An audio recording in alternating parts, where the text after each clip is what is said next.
La scène se répète match après match. Savez-vous pourquoi les footballeurs cachent-ils leur bouche au moment de parler ?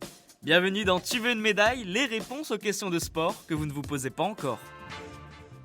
C'est devenu une habitude. Avant, pendant et après les rencontres, presque aucun joueur ne déroge à la règle maintenant.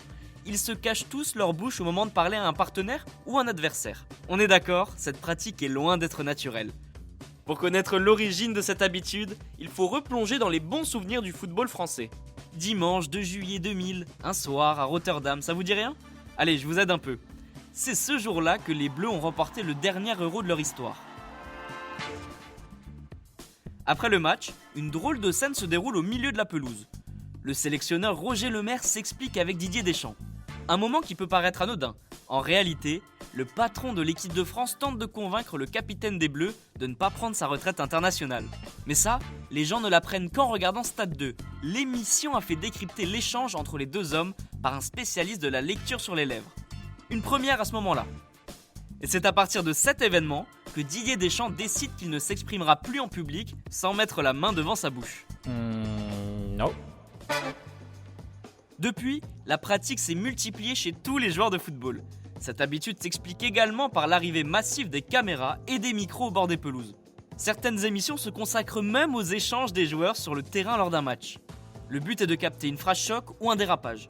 Mettre la main devant sa bouche au moment de parler permet aux joueurs de se protéger d'éventuelles sanctions. Et oui, en cas d'insulte ou de mots déplacés, des choses qui peuvent arriver en match, ils évitent donc une polémique ou une possible suspension. Et en parlant de phrase choc, la plus connue est certainement celle qu'adresse Marco Materazzi à Zinedine Zidane en finale de la Coupe du Monde 2006. On se demande tous encore ce qu'a pu dire l'Italien au maestro français pour qu'il craque.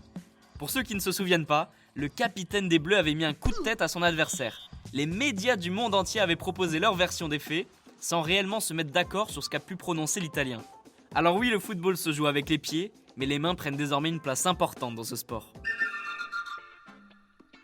Et bien voilà, vous pouvez maintenant expliquer pourquoi les footballeurs cachent leur bouche au moment de parler. Vous pouvez écouter ce podcast et nous retrouver sur Apple Podcasts, Spotify, Deezer, Castbox et toutes les autres plateformes. N'hésitez pas à partager, noter ou laisser en commentaire une question. J'essaierai d'y répondre dans un prochain épisode. Je vous retrouve rapidement pour une prochaine question de sport dans Tu veux une médaille. À très vite.